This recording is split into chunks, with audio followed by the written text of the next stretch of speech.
Kung sawa ka na maliitin pero gusto mo ipakita ang kaya mo, ang kwento ni Max ay para sa iyo. Panoorin kung paano binago ng isang maliit na aso ang lahat. Tara!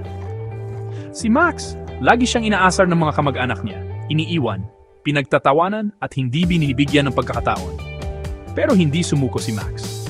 Mas lalo siyang nagsipag, nangarap ng malaki at sinunggaban ang bawat oportunidad. Habang minamaliit siya ng iba, abala si Max sa pagbuo ng kanyang kinabukasan. Isang araw, nagbunga ang pagsisikap ni Max. Siya ay nagtagumpay. Gulat na gulat ang mga kamag-anak niya sa kanyang narating. Pero mapagbiro ang tadhana.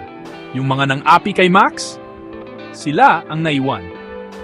Nahanap ni Max ang kaligayahan, tunay na mga kaibigan, at ang buhay na pinapangarap niya. Dahil hindi siya sumuko. Tandaan, kaya mong umangat, kahit sino pa ang magduda sa'yo.